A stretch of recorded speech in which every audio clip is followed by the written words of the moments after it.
വർഷാവസ്ഥയെ സംവിധാനം ചെയ്ത് ഇന്ദ്രൻസും മധുബാലയും പ്രധാന വേഷത്തിൽ വരുന്ന ചിന്ന ചിന്ന ആസൈ. ഇത് ഞാൻ വീണ്ടും ഒരിക്കൽ കൂടി OTT കാണുമ്പോഴും എനിക്ക് ഇതിൻ്റെ പുതുമ ഒട്ടും നഷ്ടപ്പെട്ടായിട്ട് തോന്നിയില്ല. ഇത് ഞാനൊരു അനാലിസിസ് വീഡിയോ ആയിട്ടാണ് ചെയ്യുന്നത്, സ്പോയിലേഴ്സ് ഉണ്ടാവാം.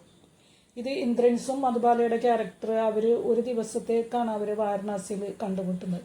പക്ഷെ ആ ഒരു ദിവസം കൊണ്ട് അവർ കൈമാറുന്ന ആ ഒരു എത്രയോ കൈമാറുന്ന ആശയങ്ങൾ, അല്ലെങ്കിൽ അവരനുഭവിക്കുന്ന ആ ഒരു മാനസിക അനുഭൂതി, അല്ലെങ്കിൽ അവരനുഭവിക്കുന്ന ആ ഒരു മാനസിക സുഖം, അവർക്ക് കിട്ടുന്ന ഒരു നിറവ് മനസ്സിൻ്റെ, അത് എത്രത്തോളം വലുതാണെന്ന് നമുക്ക് ഈ സിനിമ ഇങ്ങനെ കണ്ടു കഴിയുമ്പോൾ നമുക്കിങ്ങനെ മനസ്സിലാവും.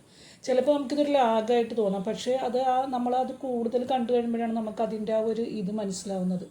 ഇപ്പം മധുബാലയുടെ ക്യാരക്ടർ എടുത്തു നോക്കിയിട്ടുണ്ടെങ്കിൽ അവർ തന്നെ പറയുന്നുണ്ട്, എല്ലാവരും അവരെ ഒരു കെട്ട ജന്മമെന്ന് പറയുന്നുണ്ട്. അവരുടെ ചെറുപ്പത്തിലെ സീനുകൾ നമുക്ക് കാണിക്കുന്നുണ്ട്. അപ്പോഴും പറയുന്നുണ്ട്, അമ്മ എനിക്ക് എപ്പോഴും കുറ്റം കണ്ടുപിടിക്കും, അവൾക്ക് അപ്പയായിരുന്നു അവൾക്ക് ആശ്വാസം, അതിൽ ചേട്ടനാണെങ്കിൽ എന്നെ എപ്പോഴും ഉപദ്രവിക്കും. അങ്ങനെയുള്ള ഒരു പെൺകുട്ടി, ആ പെൺകുട്ടി ഒരു വിവാഹ ജീവിതത്തിലേക്ക് വരുമ്പോഴും അവൾ തന്നെ പറയുന്നുണ്ട്, അവൾക്ക് അയാളെ ഭയങ്കര ഇഷ്ടമായിരുന്നു, പക്ഷെ അയാൾ ഒരിക്കലും അവളെ ആക്സെപ്റ്റ് ചെയ്തിട്ടില്ല. ഒരു കുട്ടീനെ നോക്കാനുള്ള, അയാളുടെ കുട്ടീനെ നോക്കാനുള്ള ഒരു സ്ത്രീയായിട്ട് മാത്രമാണ്, ഒരു മെയ്ഡായിട്ട് മാത്രമാണ് അവളെ കണ്ടെന്ന് പറയുന്നത്. അപ്പോൾ അവരൊരിക്കലും അവളുടെ അച്ഛൻ അപ്പയ്ക്ക് ശേഷം അവളെ ഒരിക്കലും ആക്സെപ്റ്റ് ചെയ്യുന്ന ഒരാൾ, അല്ലെങ്കിൽ അവളുടെ ഒരു വ്യക്തിനെ ആക്സെപ്റ്റ് ചെയ്യുന്ന ഒരാൾ അവളുടെ ജീവിതത്തിൽ അവൾ കണ്ടുമുട്ടിയിട്ടില്ല. അപ്പോൾ അങ്ങനെയുള്ള ഒരു സ്ത്രീക്ക് നമുക്ക് കുറേ ആഗ്രഹങ്ങൾ, നമ്മളെല്ലാവരും ഒരുപാട് എപ്പോഴും ആഗ്രഹങ്ങളെ പറ്റി ചിന്തിക്കുന്നവരും വലിയ വലിയ ആഗ്രഹങ്ങൾ മനസ്സിൽ വെച്ച് അതിൻ്റെ സ്വപ്ന ലോകത്ത് ജീവിക്കുന്നവരായിരിക്കും നമ്മൾ മിക്കവരും. ഒരുപക്ഷെ നമ്മൾ ജീവിക്കാൻ തന്നെ ചിലവരൊക്കെ മറന്നു പോകുന്നുണ്ടാവും. കാരണം എന്താണ്, ഈ വലിയ ആഗ്രഹ പൂർത്തീകരണത്തിന് വേണ്ടി നടക്കാതിരിക്കുക ചെയ്യുന്ന ആഗ്രഹങ്ങളായിരിക്കും നമ്മൾ എപ്പോഴും ചിന്തിച്ചുകൊണ്ടിരിക്കുന്നത്.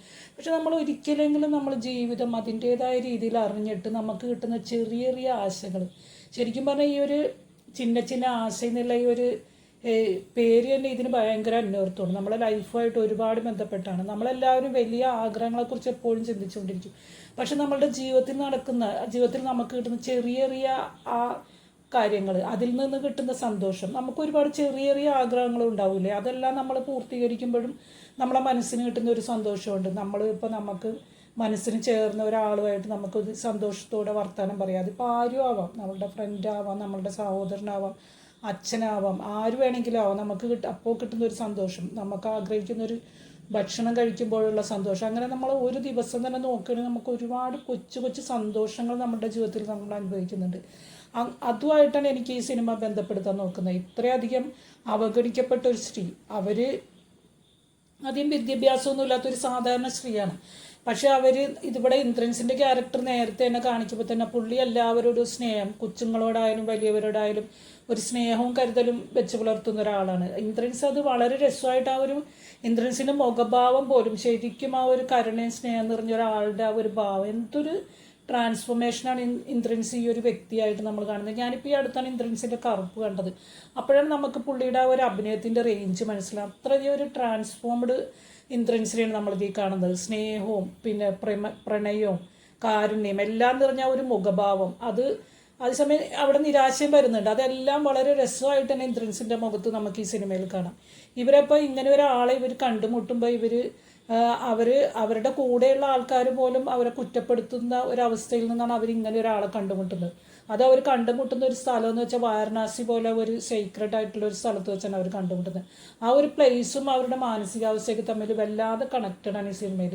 ഇങ്ങനെ ഒരാളെ അവർ കണ്ടുമുട്ടുമ്പോൾ അവർക്കുണ്ടാകുന്ന ചെറിയ ചെറിയ ആഗ്രഹങ്ങൾ, അവർക്ക് ചെറുപ്പത്തിൽ ഡാൻസ് ചെയ്യാൻ ഭയങ്കര ഇഷ്ടമായിരുന്നു. പക്ഷേ അവരുടെ ഭർത്താവ് കല്യാണത്തിന് ശേഷം അവരെ ഡാൻസ് ചെയ്യാൻ സമ്മതിച്ചിട്ടില്ല. ഇന്ദ്രൻസ് അതിനൊരു അവസരം ഒരുക്കി കൊടുക്കുമ്പോഴും അതിൽ നിന്നും അവരൊരു ചെറിയ സന്തോഷം അവർ കണ്ടെത്തുന്നുണ്ട്. അതേപോലെ അവർ ബിരിയാണി കഴിക്കുന്നുണ്ട്. അവർ ചിലപ്പോൾ ഒരു വെജിറ്റേറിയൻ ആയിരുന്നിരിക്കാം, അവരുടെ ഉള്ളിലൊരു ആഗ്രഹമായിരിക്കാം അവരവിടെ നിറവേറപ്പെട്ടത്.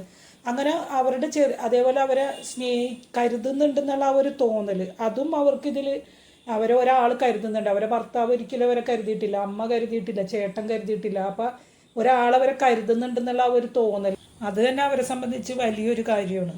അവർക്ക് എന്താണ് ഈ മാഷ് എന്നവർ എത്ര സ്നേഹത്തോടു കൂടിയാണ് പറയണേ, ഈ മാഷിനോട് തനിക്കുള്ള ആ ഒരു വികാരം എന്താണെന്ന് പോലും അവർക്കറിയില്ല. അവരിങ്ങനെ ചോദിക്കുന്നുണ്ട്, ഈ ഒരു പ്രായത്തിൽ ഇങ്ങനെയൊക്കെ തോന്നുമെന്ന്.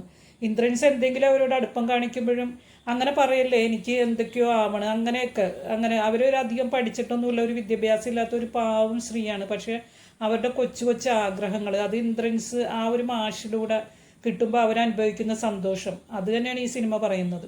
നമ്മുടെയൊക്കെ ജീവിതത്തിൽ നമുക്ക് വലിയ വലിയ വീടുണ്ടാവുക, കാറുണ്ടാവുക, അങ്ങനെ അല്ലെങ്കിൽ നമുക്കൊരു ഭർത്താവ് ഉണ്ടാവുക, നമുക്ക് കുട്ടികളുണ്ടാവുക, ഇതൊക്കെ നമുക്ക് ജീവിതത്തിൽ വേണ്ട കാര്യങ്ങൾ തന്നെയാണ്. പക്ഷെ നമ്മൾ ഒരു വ്യക്തി എന്ന നിലയിൽ നമുക്ക് സന്തോഷം കിട്ടണമെങ്കിൽ നമുക്ക് നമ്മളെ സ്നേഹിക്കാൻ പറ്റണം, നമ്മൾ അംഗീകരിക്കപ്പെടണം. നമ്മളെന്താണോ അത് നല്ല രീതിയിൽ നമ്മളെ ചുറ്റും നിൽക്കുന്നവരുടെ ഒരു അംഗീകാരം, സ്നേഹം, അത് എനിക്ക് തോന്നുന്നത് ഏതൊരു വ്യക്തിയെ സംബന്ധിച്ചും അതാണെന്ന് തോന്നണം ഏറ്റവും വലിയ കാര്യം. നമുക്കൊരു കഴിവുണ്ടെങ്കിൽ ആ കഴിവിനനുസരിച്ച് നമുക്ക് അവരൊരു ഡാൻസ് ചെയ്യുന്നുണ്ട്. അവർ ശരിക്കും പറഞ്ഞാൽ അവരുടെ ആ ഒരു ചെറിയ ആഗ്രഹം പോലും ഇവിടെ അവർക്ക് സാധിക്കുന്നുണ്ട് ആ ഒരു ദിവസത്തിൽ. അതേപോലെ ഒരു കാമുകനോടാണോ, ഒരു ഭർത്താവിനോടാണോ, അല്ലെങ്കിൽ ഒരു ഫ്രണ്ടിനോടാണ്, ആ ആളോടൊപ്പം ഒന്നിച്ചിരുന്ന് സംസാരിക്കുമ്പോൾ ആദ്യം പൂ അവരുടെ തലയിൽ ഇന്ദ്രൻസിൻ്റെ മാധവ മാഷ് തലയിൽ വെക്കുമ്പോൾ അവർക്ക് ദേഷ്യമാണ് പറഞ്ഞാൽ അവർ സോറി പറയിക്കുന്നുണ്ട്.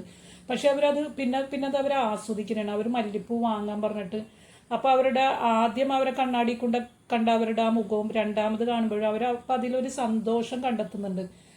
ആ മാഷിനോടുള്ള ആ ഒരു സൗഹൃദം അതെന്താണെന്ന് അവർ പറയുന്നില്ല. അപ്പം അവർക്ക് എന്താണെന്ന് അവർക്ക് നിശ്ചയം പോലും ഇല്ല. അതുപോലെ തന്നെ അവർ പറയുന്നുണ്ട്, ഞാനിങ്ങനെ ഇത്രയും മിണ്ടാൻ പോലും ഇതായിരുന്ന ഒരാൾ, ഞാനിപ്പോൾ ഇങ്ങനെ ഒരാളുമായിട്ട് ഞാനിപ്പോൾ ഇവിടെ ഈ ആകാശം നോക്കി കിടക്കണേണ്. അപ്പോൾ അവരുടെ ഒരുപാട് ആഗ്രഹങ്ങൾ ചെറിയ ഇങ്ങനെയുള്ള കൊച്ചു കൊച്ചു ആഗ്രഹങ്ങൾ ഇതിലൂടെ പൂർത്തീകരിക്കുന്നുണ്ട് ഈ സിനിമയിൽ. നമുക്കത് കൂടുതൽ നോക്കുമ്പോഴാണ് നമുക്കത് മനസ്സിലാവുന്നത് സംവിധായകൻ എന്താണ് ഉദ്ദേശിച്ചത്. നമ്മളെന്ന വ്യക്തിയിൽ, ഓരോ വ്യക്തിയിലും ഉള്ളിൽ കിടക്കുന്ന നമ്മളുടെ ചെറിയ ആഗ്രഹങ്ങൾ, നമുക്ക് എന്തെങ്കിലുമൊക്കെ ഒരുപാട് നമുക്കാവാനല്ല, നമ്മുടെ ജീവിതത്തിൽ നമുക്ക് ആഗ്രഹിക്കുന്ന കൊച്ചു കൊച്ചു ആഗ്രഹങ്ങൾ, അത് സാധിക്കുമ്പോൾ പോലും നമുക്ക് കിട്ടുന്ന ആ ഒരു സന്തോഷം, നമ്മുടെ മനസ്സിന് കിട്ടുന്ന ഒരു നിർവൃതി, ആ ഒരു കാര്യത്തെക്കുറിച്ച് തന്നെയാണ് ഈ സിനിമ സംസാരിക്കുന്നതെന്നാണ് എനിക്ക് തോന്നിയത്. ഇതിൽ വിഷ്ണു അഗസ്ത്യ അവതരിപ്പിച്ച ക്യാരക്ടറും ഭാര്യനെ എന്താണെന്ന് ജീവിച്ചിരിക്കുമ്പോൾ അവന് മനസ്സിലാക്കാൻ പറ്റിയില്ല, അതിനെക്കുറിച്ച് കൂടുതൽ മനസ്സിലായില്ല. അപ്പോൾ അവൾ മരിച്ചതിന് ശേഷം ആ ഒരു മനുഷ്യനെ അനുഭവിക്കുന്ന മാനസിക പ്രയാസം വിഷ്ണു അഗസ്ത്യ അത് വളരെ ഗംഭീരമായിട്ട് തന്നെ ആ ഒരു ക്യാരക്ടറിന് ചെയ്തിട്ടുണ്ട്. അതും നമ്മുടെ മനസ്സിന് വല്ലാതെ ഒരു വിഷമം തരുന്ന, അങ്ങനെ ഓരോ മനുഷ്യരുടെ ഉള്ളിൽ നമ്മൾ പരസ്പരം സ്നേഹിക്കേണ്ടതിനെ പറ്റി, അല്ലെങ്കിൽ നമ്മൾ പരസ്പരം അറിയേണ്ടതിനെ പറ്റി, അതിൽ നിന്ന് നമുക്ക് കിട്ടുന്ന സന്തോഷങ്ങൾ, അതിൽ നിന്ന് നമുക്ക് കിട്ടുന്ന ഒരു നിറവ്, അതിനെക്കുറിച്ച് തന്നെയാണ് ഈ സിനിമ സംസാരിക്കുന്നത്. അത് വാരണാസിയുടെ ഒരു പാശ്ചാത്തലത്തിലും കൂടെ ആയതുകൊണ്ട് നമ്മൾ അതിനോട് കൂടുതൽ കണക്റ്റഡ് ആയി പോണെയാണ്. സത്യം പറഞ്ഞാൽ ശരിക്കും പറഞ്ഞ സിനിമ ഇങ്ങനെയാണല്ലോ അവസാനിച്ചതെന്ന് ഓർത്ത് എനിക്ക് വിഷമം തോന്നി. നമ്മൾ ഒരുപാട് പേർക്ക് ഇങ്ങനെയുണ്ട്, നമുക്കൊരു സ്നേഹം അല്ലെങ്കിൽ ഒരു നല്ലൊരു ബന്ധം, അതെല്ലാവർക്കും കിട്ടുന്ന ഒരു ഭാഗ്യമല്ല. എന്തുകൊണ്ട് അത് ഇങ്ങനെ അവസാനിച്ചെന്ന് എനിക്ക് തോന്നിപ്പോയി. ഇപ്പോൾ മാധവ മാഷിനായാലും എത്രയോ സ്നേഹം മനസ്സിൽ കൊണ്ട് നടക്കുന്ന ഒരു വ്യക്തിയാണ്. പക്ഷേ പുള്ളിയുടെ ലൈഫ് എന്താണ്, വളരെ ഒരു കുഞ്ഞായിരിക്കുമ്പോൾ തന്നെ ഭാര്യ മരിച്ചുപോയി, പുള്ളി എന്നിട്ട് ഒറ്റപ്പെട്ട് കഴിയാനാണ്. അവർക്കാണെങ്കിലും ശരിയായ സ്നേഹം കിട്ടിയിട്ടില്ല. പക്ഷേ എന്തുകൊണ്ടാണ് ഈ സിനിമ ഇങ്ങനെ അവസാനിച്ചതെന്ന് ഓർത്തപ്പോൾ എനിക്ക് ഒരു വല്ലാതെ വിഷമമാണ് തോന്നിയത്. എന്തുകൊണ്ട് ഇത് ഇങ്ങനെ അവസാനിച്ചത്, നല്ലൊരു ഹാപ്പി എൻഡിങ് ആയിരുന്നുകൂടെ എന്ന് പോലും ഞാൻ സത്യം പറഞ്ഞാൽ ആഗ്രഹിച്ചു പോയി.